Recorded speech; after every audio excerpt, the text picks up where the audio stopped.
Hello, this is Dr. Brendan Payne.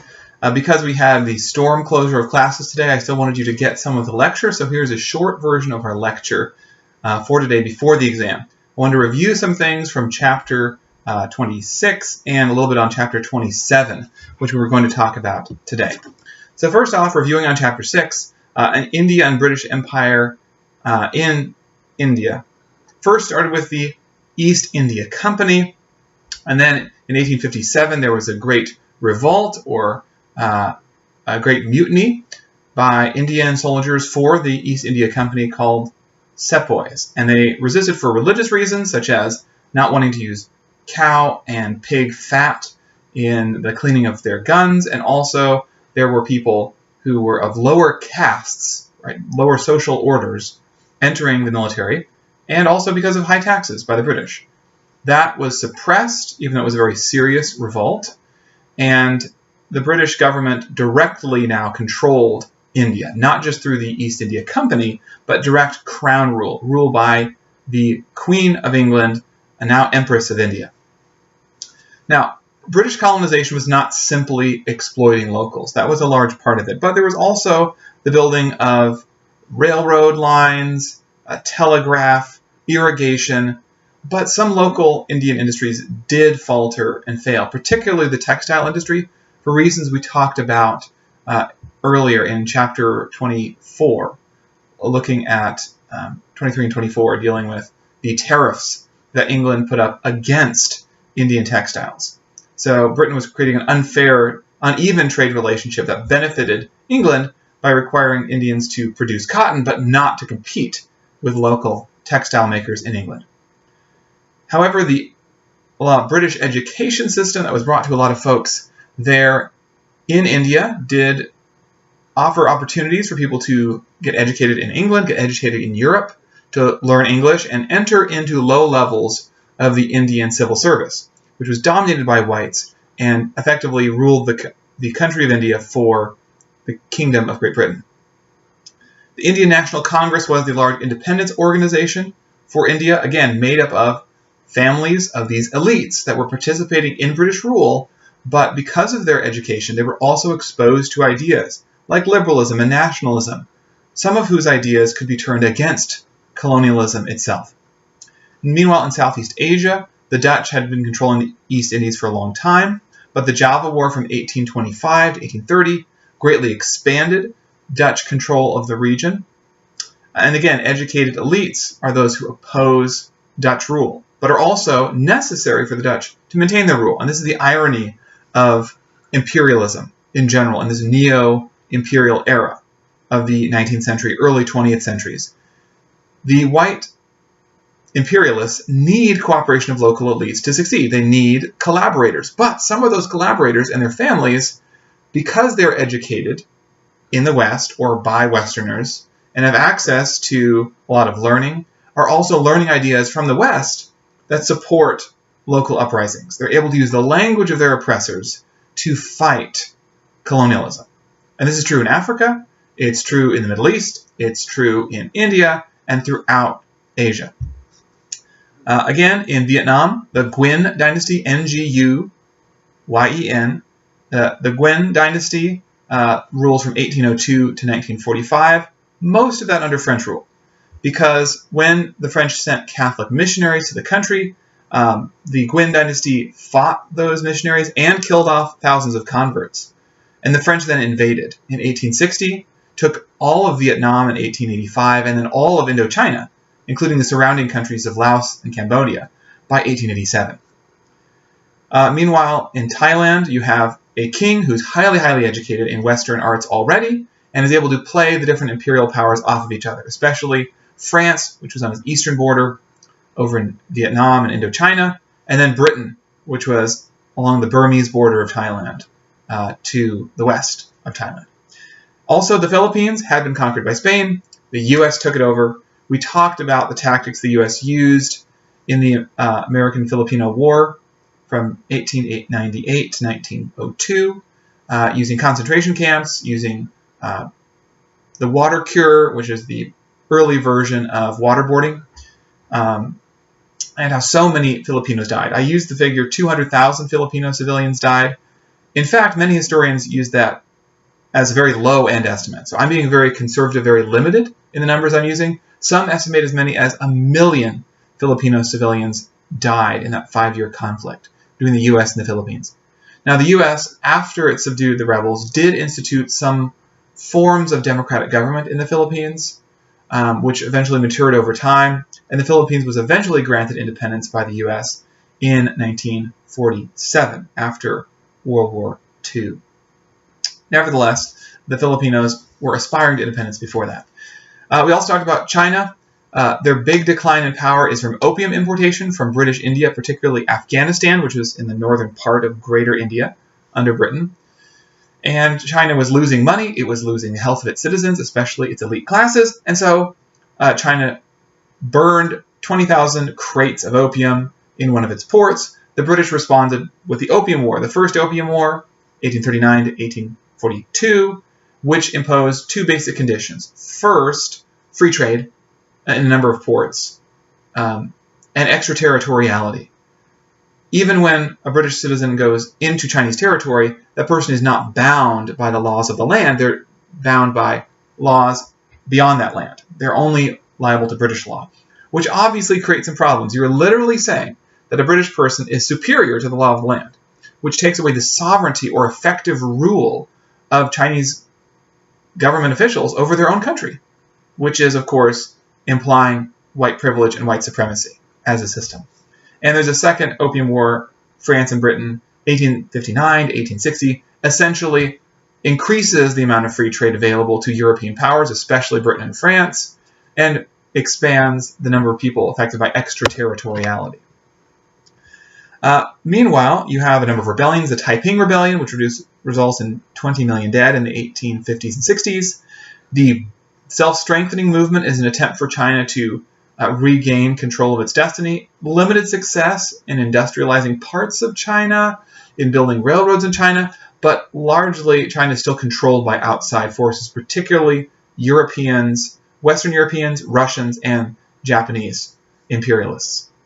Also, there's the Boxer Rebellion in 1900, tries to expel the foreigners, creates the exact opposite condition, and multinational force invades Beijing, loots the city, burning is going on, and China is further weakened. Finally, in 1911, the empire is overthrown, and there's a Republic of China instituted. The leader of that is called Sun Yat-sen. Sun Yat-sen is kind of the George Washington of China by overthrowing the Qing dynasty, the last of the great dynasties of China, and instituting a republic. The republic is not entirely stable. We'll talk about that more during and after World War II. But nevertheless, the dynasty is overthrown, and China is trying to revitalize itself by adopting a government along Western lines. Now, Japan, we talked about how it had been opened by Matthew Perry, an American commodore, or a captain of multiple ships. In 1853, Japan initially resists these Europeans and Americans, Westerners coming into Japan. Europeans respond to the violence against their agents by blowing up several Japanese forts. This reduces the prestige of the Tokugawa shogunate, and it loses the support of the people. A number of samurai and daimyo, or local lords, these daimyo and samurai work together to institute the Meiji Restoration. They want to reclaim Japan's greatness and strength. And so in 1869, the Meiji Restoration begins. And over the next several decades, in the 70s and 80s, Japan is totally transformed. The caste system, where there are certain classes of people that are limited to certain professions, gone away with. Military folks don't have to come from the samurai class. They can now come from the lower classes or the upper class. And no longer is your profession limited by your birth.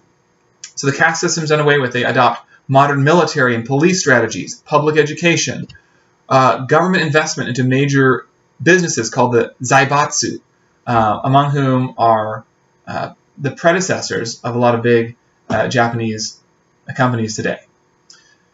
In addition, Japan is aggressive. It calls on its people to no longer think of themselves as in the Chinese orbit. Don't think of the Koreans and Chinese as your old friends, your models. Now look to the Europeans. They are the ones taking over the world. They are your models to follow. So follow European tactics. And Japan does so. And this leads to 2 defeats of China. Japan takes over control of Korea and influence in Manchuria, which is northeastern China, formerly where the Qing dynasty ruled from. The Qing dynasty is Manchus. They're from Manchuria in northeastern China. Japan is gaining influence there. Also took over the island of Taiwan. One of the reasons Taiwan is sort of an independent streak from the rest of China, but we'll deal with that later. Japan, most importantly, not only defeats China, its old leading country. China was the leading, most powerful country in East Asia for millennia, for most of the time.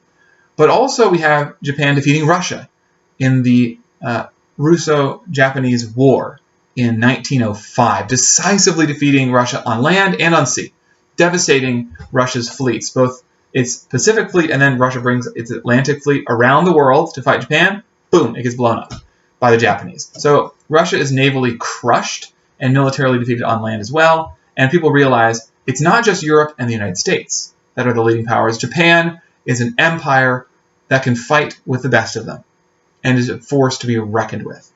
Now, to the Americas. What's going on in the Americas? First, both Asia and the Americas, and Africa really, are enduring imperialism in this age of liberalism. And remember, liberalism is not just individual rights, right? It's 2 kinds of freedoms, 2 kinds of liberties. First, individual rights, human rights as well as civil rights. That is the rights because you are a human being, you have some rights. And also if you're citizens of a state or subjects of a state, you have certain privileges or rights because you belong to this people group. Because it is a powerful group, like if you're British or American, your citizenship or your participation in that empire has certain rights and privileges as well. But liberalism also says free markets, right? Free movement of goods and services, which tends to benefit countries that are already economically powerful, such as Britain and the United States, which are industrializing at a scale far above other states. Germany and Britain, Belgium and France and the United States are leading powers in this industrialization revolution, in the Industrial Revolution. So when we talk about liberalism and free markets, don't think, oh, everyone equally benefits. That's never happened with free markets, and it probably never will happen. Sorry to bust bubbles, but free markets do allow, in theory, everyone to compete equally, but in practice that's not always the case. Again, in the age of imperialism, you have the theory of free markets, but Europeans are imposing tariffs against other nations, for the most part, while forcing their colonies not to put up tariffs against their goods. For example, England, the champion of free trade, institutes tariffs against Indian textiles, even though India is part of its own empire. So there's an unequal, largely racialized balance of power in the imperial period. And we've got to remember that classical liberalism, free markets and individual rights, doesn't always mean rights for everyone, because sometimes liberalism has been consistent with slavery. For example, the early United States. And the early independent period of Latin America, there's still a lot of slavery, especially in the United States, Cuba, and Brazil, which hold out until the second half of the 1800s with slavery. So liberalism is compatible. Classical liberalism is compatible with slavery. In other words, classical liberalism doesn't look out for everyone's rights equally. Secondly, it doesn't treat everyone equally economically. Even though there are free markets, some people are going to benefit from free markets more than others. If you're not allowed to put up protections for your people, your nation, then that nation is more vulnerable to outside influence. We've seen that in the Ottoman Empire. We've seen that in Africa. We've seen that in India. And we're going to see it again in the Americas, that certain countries are going to be more vulnerable in a free market scenario, and they're going to be dominated by other powers. And those powers dominating Latin America are going to be the United States, which dominates the greater Caribbean basin, and Great Britain, which is going to dominate most of South America. So let's get into the details. First, not only economically, but also politically, you're going to have very different development. We touched on this very, very briefly a few chapters ago, before the really age of revolutions. But Latin America is different from the United States because it's Spanish America, at least, is not united into one country. It's divided into over 20 countries within a few decades. And this means that there's a lot of fragmentation. Also, the people that lead the independence movement tend not to be merely men of letters. They tend not to be people who, like Jefferson, then sit in Monticello and think about Greek and Roman systems of government. These are people that are men of action. They're military men. Jefferson was not a military man. He never fought in the war, but he was a major influence on the shape of the republic. And there were many founding fathers like that. Yes, they supported the cause of independence, but they weren't necessarily military men. They were civilian politicians. Latin America, they are the exception, not the rule. And this leads to a development called caudillismo. Caudillismo, which is to say these leaders, strongmen, caudillos, are the ones who take power in a lot of Latin America. And caudillos are not principally ideological, right? They do have ideas. There are conservative and liberal factions. Conservatives want Latin America to stay more in the Spanish orbit to maintain those old patterns of trade that they'd had before independence. Liberals want to align more with free market economics, trade with more European countries, which in practice means being more in the British orbit, because Britain dominates the free trade networks of the world in the early 1800s, when Latin America is gaining independence. So there are fights between liberals and conservatives, but the big fact of it is there's a lot of chaos, there's a lot of infighting going on. Caudillos are more interested in gaining wealth and power for themselves than in supporting any one ideology. And so over the first several decades of independence, Spanish America is divided. There's no clear leadership. There's no clear voice uniting these different states. And the states are also fighting each other for land and prestige and control. So Latin America is in a very uncertain time. It's very unstable in the first few decades of its existence, whereas the United States, with a lot of civilian leadership, a lack of caudillismo, and kind of kicking the ball on important divisive questions like states' rights and slavery, the United States is able to prosper by simply delaying that debate until the Civil War. And so the U.S. is a lot more stable. There's more civilian governance. There are different political parties, but they don't fight each other in the streets or execute people at night, which is what happens typically in a lot of Latin American countries because of its different history, right? The United States already had representative institutions for decades and decades, even a century before it gained independence. So it was ready for civilian government. Latin America never was. It had never been under that kind of representative government, but instead had benefited a few elites at the expense of others. And those patterns of colonial Latin America continue into even the present day. Whereas in the United States, those patterns of self-government, those patterns of civilian government carry on till today. Okay, they're being challenged in both places. Latin America has become much more civilian than it was in the colonial period, and the U.S. has adopted some Latin American characteristics, but that's more of a conversation for the 20th century than the 19th. Okay, it's also important to realize that when I say concentrating wealth in the hands of elites, it's wealth and political power in Latin America. It's the way it had always been under Spanish and Portuguese imperialism, and so it continued into the 1800s and into the 1900s, the 20th century. And these leaders are called oligarchs, okay? And it's also a term that is used today in modern-day Russia, that these very, very wealthy elites that control a lot of the economy and have a lot of political influence are called oligarchs. And so they were called back then. It goes back to an ancient idea of the oligarchy, a few powerful families controlling ancient Sparta, for example, the ancient Greeks. That was one of the systems of government. And so it's true in Latin America too. It's also important to note that Latin America, like the United States, embraces ideas in the late 1800s of scientific racism. Latin America, like Europe, like the United States, like Japan, are embracing scientific racism and ideas of social Darwinism. That is, if you're poor and you're weak, we don't need to help you because you deserve to starve, you deserve to be poor, you deserve to die, basically. It's survival of the fittest.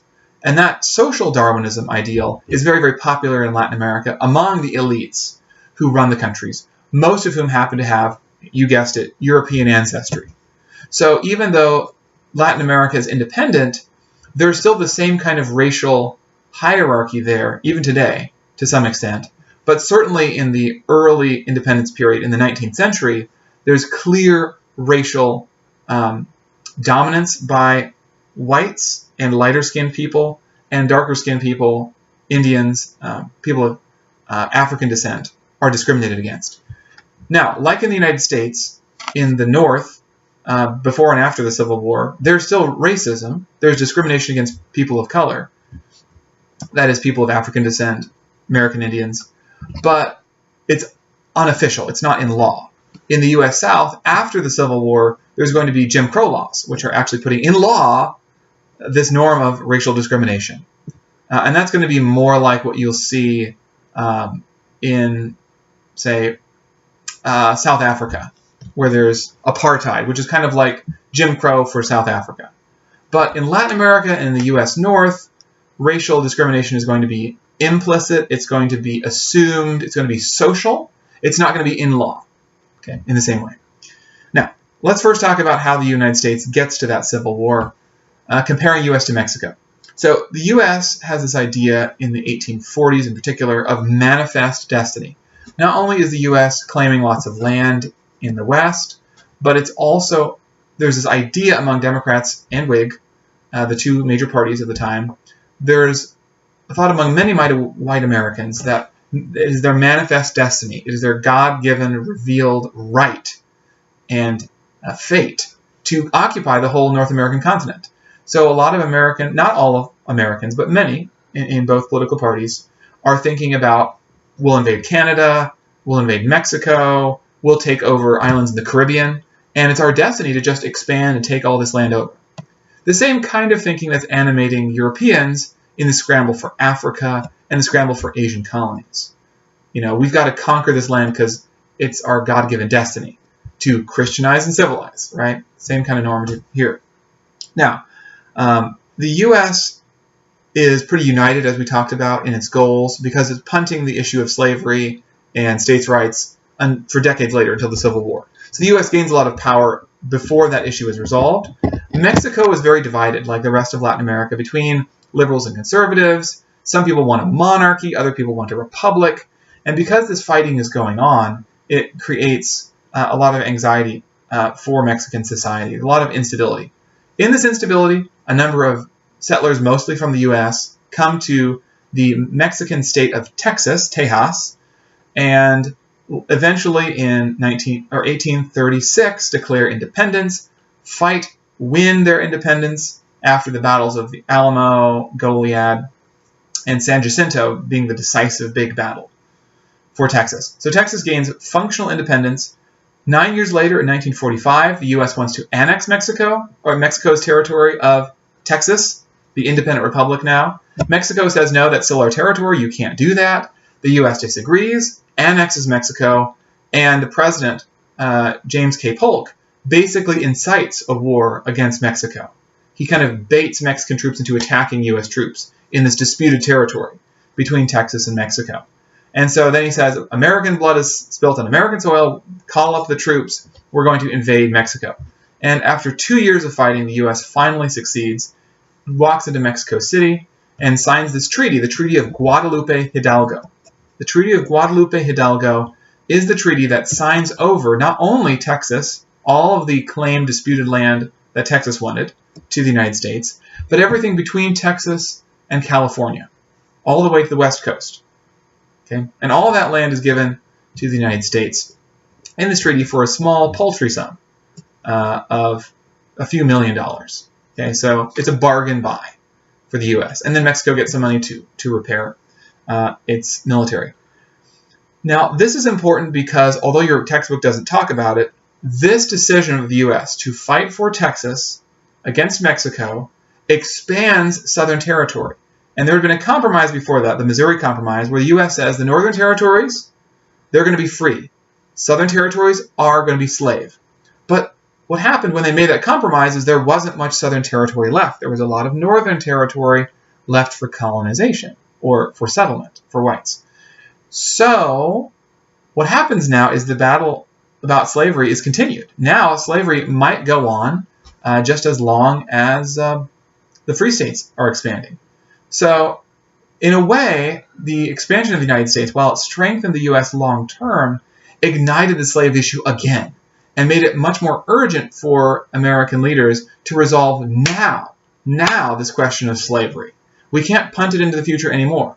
There are a lot of people in the United States and recent immigrants who want to compete for labor, not against slaves. And so a lot of the movement for this new party, the Republican Party in the 1850s in the US, is trying to limit the expansion of slavery, not so much because they want to end slavery, but because white settlers want to go into these Western territories, which Native Americans are being kicked out of.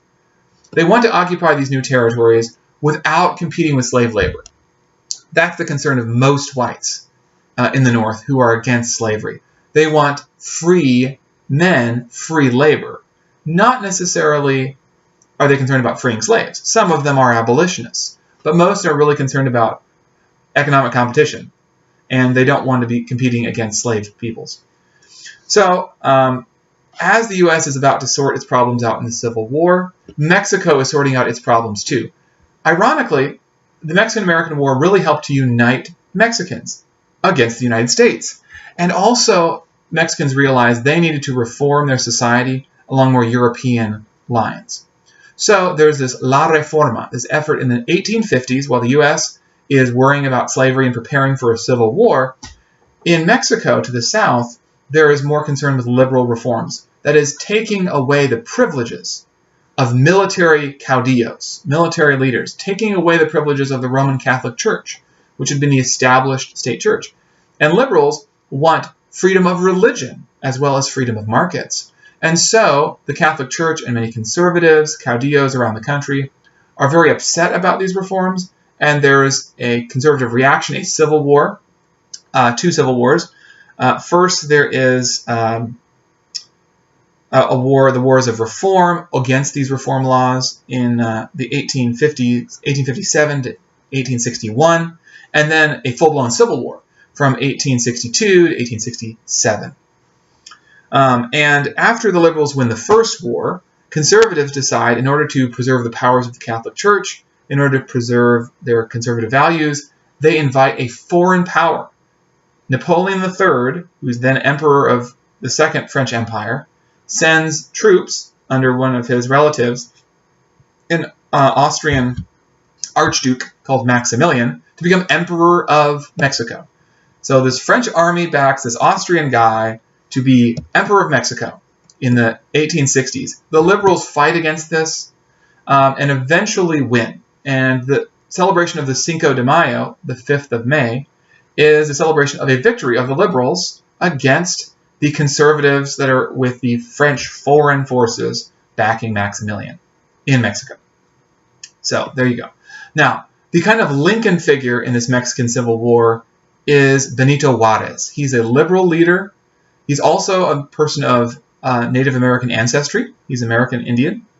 And he very much supports taking away the privileges of the Catholic Church, the privileges of local warlords or caudillos, and setting up a system that's much more equitable and fair for people of different racial groups, to provide some more autonomy for the middle and lower classes. And he's a very popular figure in Mexican history.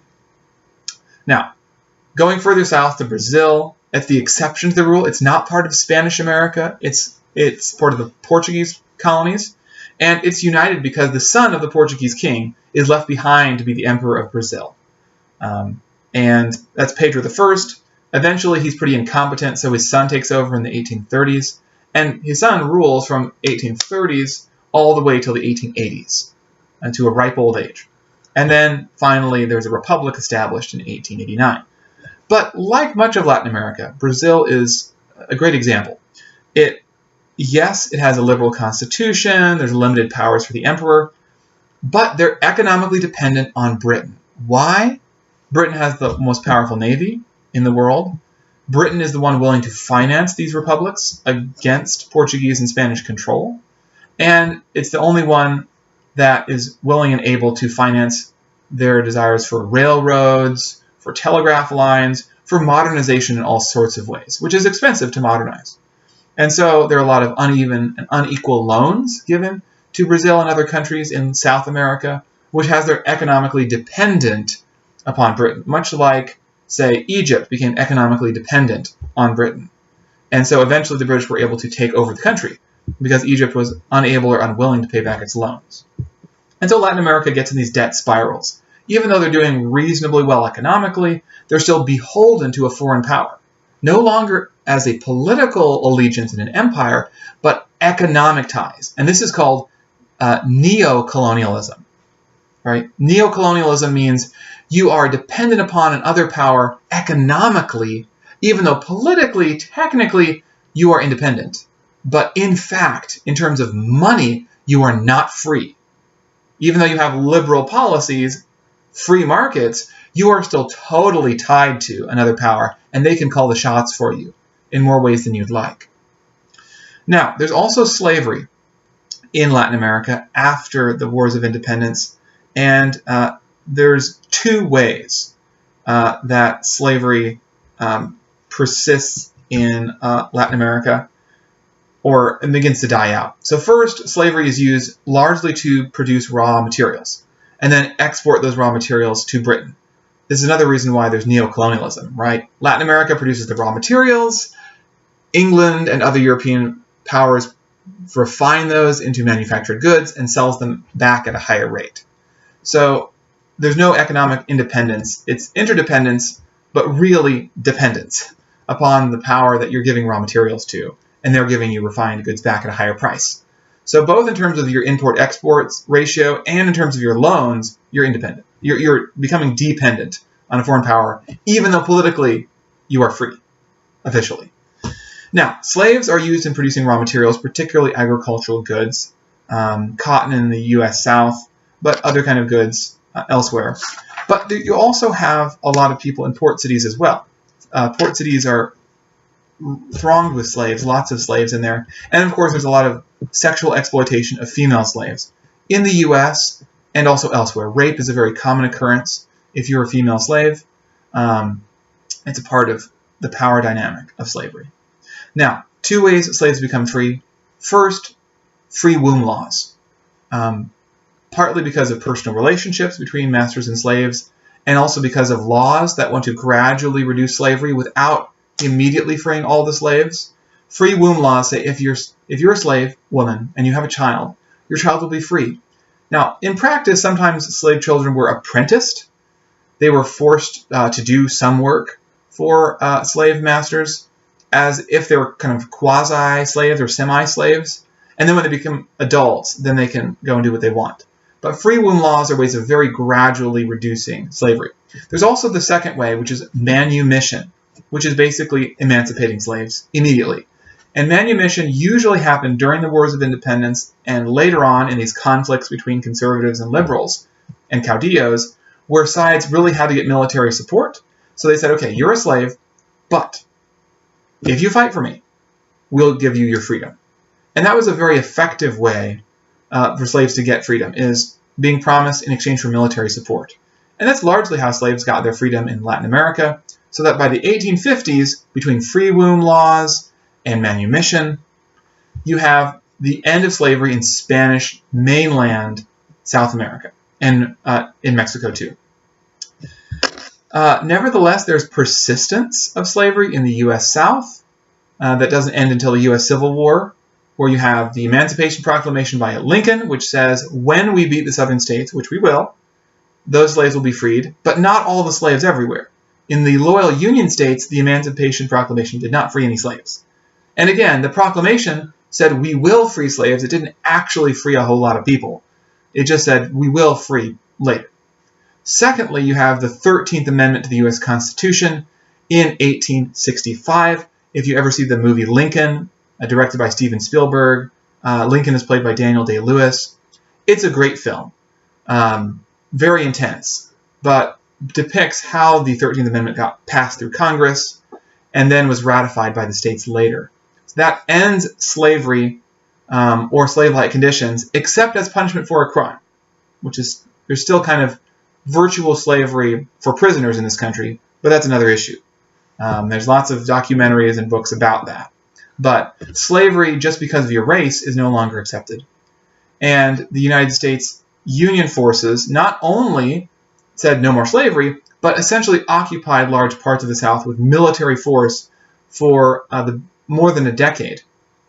After the Civil War, they called it Reconstruction, and they also passed the 14th Amendment and the 15th Amendment, to the Constitution. 14th Amendment says, regardless of your race, if you were born in the United States or become naturalized, you are a citizen and have full citizenship rights. That is where we get the idea of you're born in the U.S., you're a citizen, period. If you're born to a citizen, you are a citizen, full stop. Okay? The 15th Amendment clarifies that those citizenship rights we talked about that are not bound by race, that includes voting. So voting rights are for all people, women. Women don't get the vote until 1920 in the U.S. But a half a century before women get the vote, men of every race who are born in this country have full citizenship rights and the right to vote in theory. In practice, the U.S. South prevents that through Jim Crow laws, which socially segregates people, like different drinking fountains, different bathrooms for whites and blacks, but also politically suppresses racial minorities, so they're unable to influence the political process through their votes. And that's through poll taxes and all sorts of nefarious means to prevent people of color, African Americans and Mexican Americans, from voting with the same rights as white Americans. Okay, so let's talk about why Cuba freed slaves. The U.S. had a civil war about the issue, and because the war went on so long, as a means to end the war, emancipation was an idea to end the war and end the conflict between North and South permanently. In Cuba, similar story, there was an attempted war of independence from 1868 to 1878, which is called the 10 Years' War because it lasted 10 years. And in that 10 Years' War, it lasted so long that even the Spanish government, which was winning the war, or trying to win the war, said, okay, here's the deal. If we win all those slaves that are fighting against us, we are going to give manumission for those who are fighting, even on the other side. And if you have a child born to you, free womb laws, that child's going to be free. So because of those radical measures, in a desperate bid to hold on to the colony, which Spain did, they spelled the death knell of slavery. Likewise for Brazil, the reason they got rid of slavery is, again, slaves fighting for the military, getting manumission. Because Brazil was in this huge war, Uruguay and Argentina and Brazil, three powerful countries, against a smaller country, Paraguay, in the Paraguayan War. For 5 years, Brazil and Argentina and Uruguay were joined up against the smaller country of Paraguay. And it was really bad because Brazil had all these free people who were eligible to fight, but they didn't want to fight. So Brazil had to call on black slaves and said, look, we don't have any people that want to fight this war. They don't want to fight for their country, even though they're free people. So we need your manpower. So if you fight for us, we'll free you. And this began a process by which not only were many slaves freed, but liberal elites in Brazil said, what kind of a country do we have where our free white citizens are unwilling to defend their own country? We have to call on slaves to defend ourselves? I think that slavery is making whites lazy, frankly. And in order for us to have more national cohesion and national unity, we need to get rid of slavery because slavery is holding back white people as well as slaves. And so Brazil, by 1889, bans slavery in the country. And liberals take over, overthrow the monarchy, and get rid of the empire, replace it with the Republic of Brazil, which is still in place today. Okay. So again, slavery is not just a matter of white people feeling sorry for African Americans, okay, and feeling sorry for slaves. Slaves have a lot of agency in this process. Again, even in the U.S., after the Emancipation Proclamation, hundreds of thousands of African Americans served in the Civil War and were invaluable in the war effort against the Confederacy. So you have African Americans serving in combat in the U.S., in Cuba, in Brazil, and that all of those developments helped to spell the end of slavery in those countries. So by 1889, no more slavery anywhere in the Americas. Brazil is the last country to give it up. Now, let's talk more about the economic dependence, this neo-colonialism, where Latin American states are exporting raw materials, getting European imported, refined, manufactured goods, and dependent upon European loans for their well-being.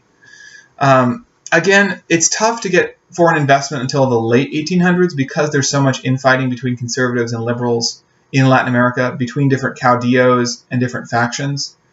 And ironically, this is kind of good for peasants, because if you're an Indian American peasant and you don't have very much land and your land is not worth very much, you can stay on your land. Also, the fees that you pay for renting the land that you're on, if you have a landlord, are very cheap because the land is cheap.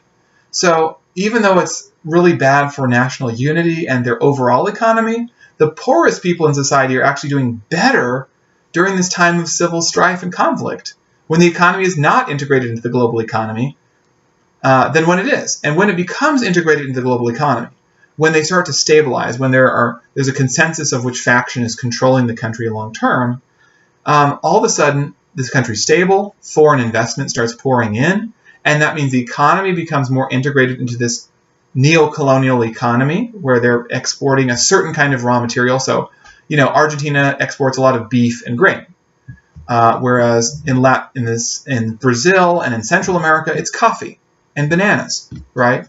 So different areas specialize in different goods. Nitrates, or guano, bird poop, literally, is exported from Peru, is a big bird poop exporter, which is apparently a great nitrate for fertilizer. Okay, who knew? There's these islands full of bird poop that are extremely valuable because it's these valuable nitrates, and Peru's, making a lot of money over that. But again, even though you think Peru would be very, very wealthy from this trade, British people swoop in and support this war between Chile and Peru and Bolivia. And when Chile wins, Britain gets, as repayment of its loans to Chile, control of a lot of these islands full of bird poop, these nitrates. And so Britain is the one making the vast majority of profit off of some of these materials, especially nitrates, on the Pacific coast of South America, but really all sorts of goods. Because if you're the one giving them the loans to invest and you want to make a lot of profit, the most profit you can make as a lender, as a bank, then you're going to charge exorbitant interest. And sometimes the interest is so high you end up taking over these businesses, which is what happens in a number of cases in Latin America. So also, for those who are making money in Latin America, as lands are being taken away from Native Americans, as there's forests being cleared in Latin America, the land is sold by the government at cheap rates, but the tracts of lands are so big, you have to buy in bulk, right? All this land. The only people who can afford all this newly conquered land for white settlers in Latin America is really rich people. And so these are the oligarchs. And what happens is they get these huge estates, these mega ranches and estates called latifundios. Latifundios. It's one of the key terms in your chapter. And these latifundios are the names both for the land and also the land holders.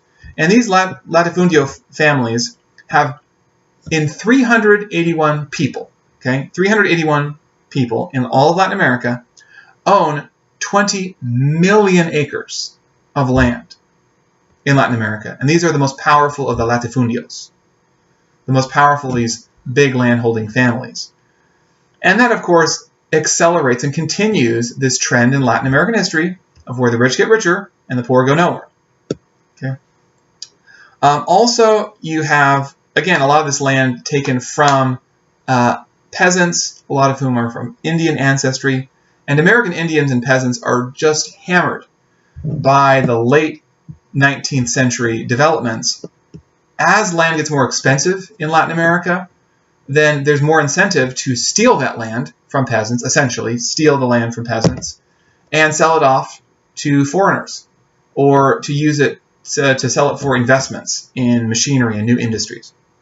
And so this is a really bad time to be an American Indian peasant, in Mexico or other parts of Latin America as well. In Mexico, this time period of industrialization starts in 1876. It's called the Porfiriato. There's a guy named Porfirio Diaz. He is one of the heroes of the liberal Civil War, defeating these foreign French troops under Maximilian, the Emperor of Mexico, in the 1860s. And he decides to run for president in 76 on the platform of no re-election. And he ends up serving as president from 1876 to 1911. So he got reelected a few times as president. And he rules Mexico with an iron fist for 35 years. And in that time, he welcomes foreign investment from the United States and from Britain in particular. And they invest like crazy.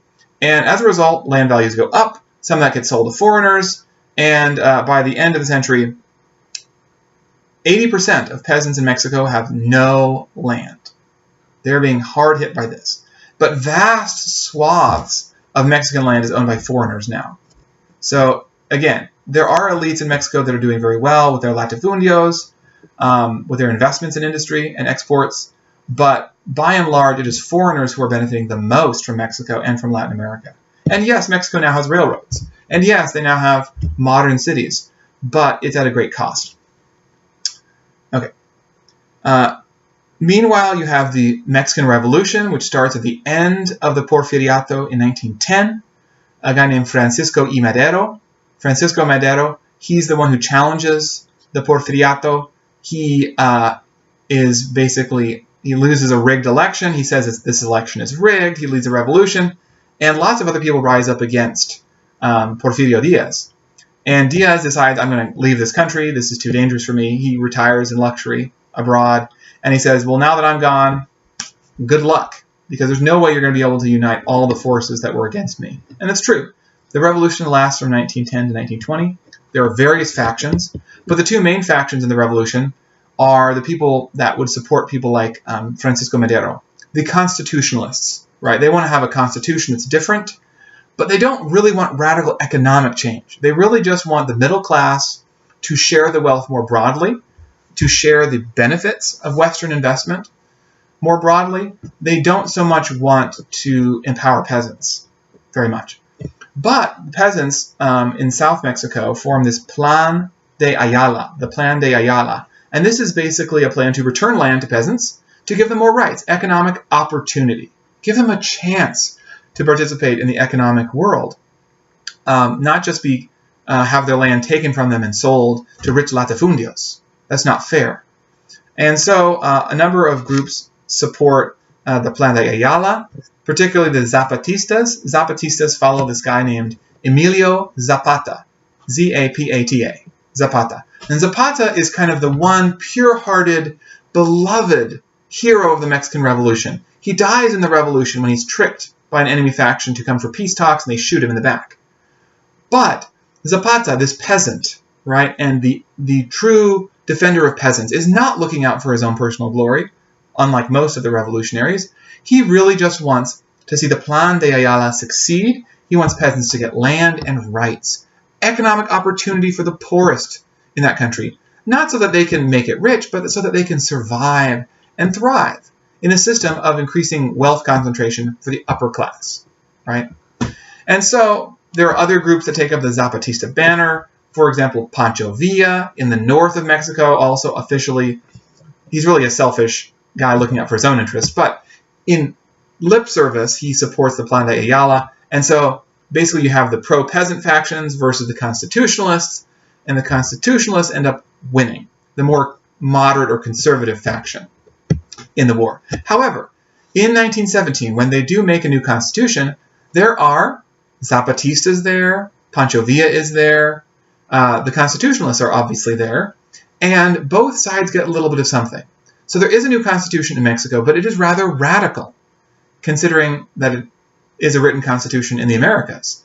And it says we're going to recognize labor unions, and we're going to overturn some of that economic liberalism that we've been talking about. The idea that your property is your sovereign right. No longer is property as sovereign as is the will of the people. And the Mexican Constitution says that people have right to access land, right to access water. That is the nation's control, not your landowner.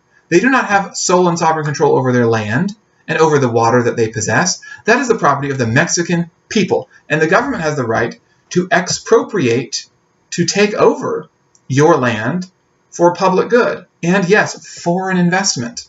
And this gets some international people in America and in Britain very nervous, because the Mexican Constitution says if there's foreign investment in Mexico and the Mexican government thinks it's in the interest of the people to take that land, they may do so. So this is a radical constitution that is the first major constitutional move away from classical liberalism, more towards the idea of the sovereignty of the people. It's much more the French Revolution than it is the American Revolution. It's not so much, life, liberty, property. It's more of life, liberty, and, the will of the people. A radical document. And the end of the constitutional period, where the constitutionalists and the Zapatistas are defeated, the Plan de Ayala is kind of embedded in the Constitution, these land rights for peasants. But it is the constitutionalists who ultimately win, and they set in motion the process that creates a party, not an individual, not one caudillo, right, but a party that is committed to living out the principles of the Constitution. That becomes the new power in Mexico, the institutional revolutionary party, right? They're going to take the gains of the revolution and institutionalize them, make them permanent, and it is this political party that becomes one-party rule in Mexico for the next 100 years, until 2000, when Vicente Fox becomes the first non-PRI president. The PRI is the Spanish language Mexican party name for the Institutional Revolutionary Party. Okay, the PRI. That was dominant in Mexico. And even today, until very recently, the PRI has controlled Mexican politics. The president of Mexico that is going out right now is a PRI president. So again, exciting times for Mexico. Now, when we talk about immigration, as you can see in your chapter, there's a lot of people coming into the U.S. 28 million in the 19th century come into the U.S., mostly from Europe. 8 million go to Brazil and Argentina. So Brazil and Argentina have a lot of immigration, and much of it in Brazil and Argentina is not only from Europe, but in Brazil, there's a lot of immigration from Japan. And you have, again, this international movement. It's not just a movement where Europeans go into other countries and force labor out of people. It's also an age where people move around within this global trade system.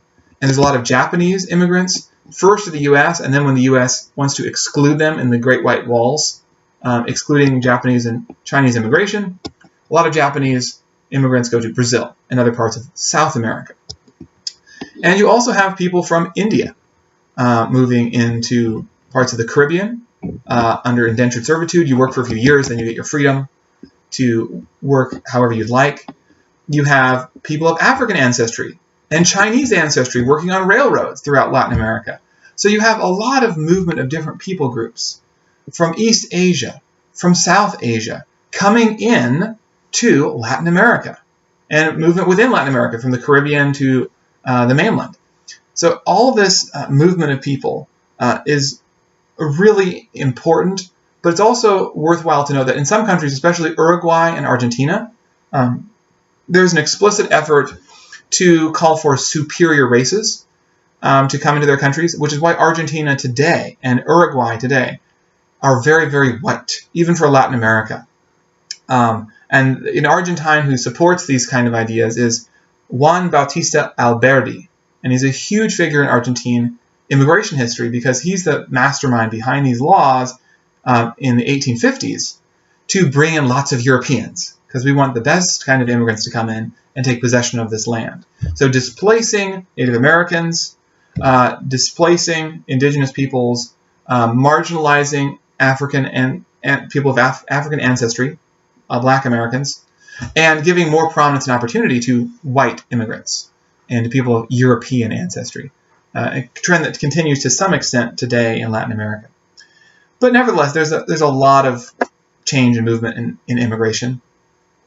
In the USA, immigrants were very important in helping to exploit the natural resources that were made available by the casting out of Native Americans out of their lands onto reservations that were more resource poor.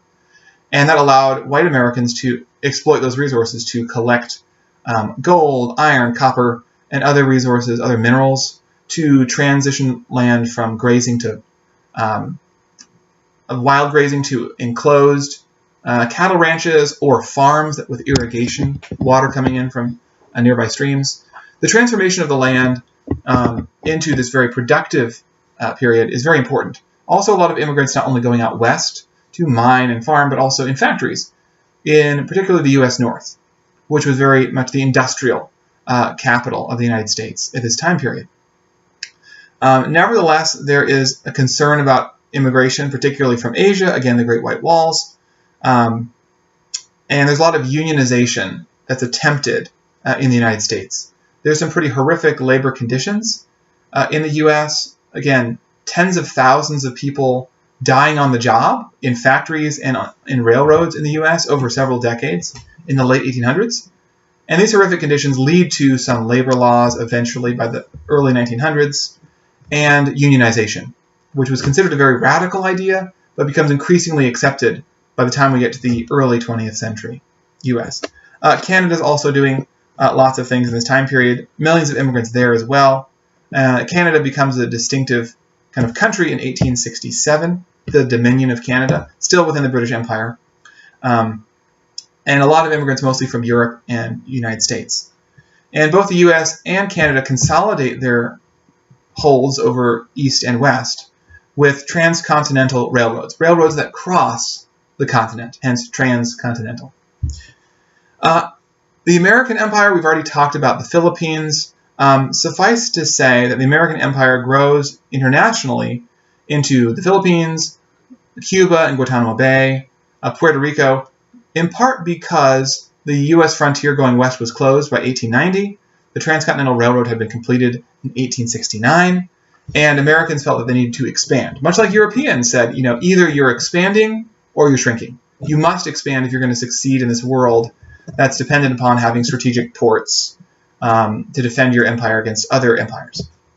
So early in the 1800s, President Monroe said in 1823, the Monroe Doctrine, which is basically, the Europeans, look out.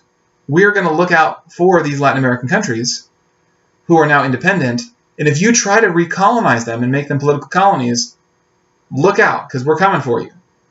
And the U.S. really didn't have the power, didn't have a very big navy, so it couldn't really enforce that tough talk. But by the time we get to 1900, the U.S. now is a powerful nation with a powerful fleet. And now, under President Roosevelt, starting in 1901, Roosevelt has his Roosevelt corollary to the Monroe Doctrine, and he says, not only do you should not try to colonize these countries, but if you do, we will fight you. And we have the means to make that powerful and to make that effective. Also, the Roosevelt corollary says that for these Caribbean nations, if they're defaulting on loans to European creditors, the U.S. is now going to make sure that they pay their dues. We're going to use military force. We're going to speak softly but carry a big stick to make sure that there's going to be order here in the Americas, and we're going to be the one policing the Americas. So the U.S. becomes the policeman of the Western Hemisphere, thanks to the Roosevelt corollary. In order to prevent Europeans from using excessive force, the U.S. in the Greater Caribbean Basin, or the Circum-Caribbean, begins deploying Marines, battleships, troops, long-term troop deployments in different countries to ensure that they are following U.S. directives when it comes to their economies.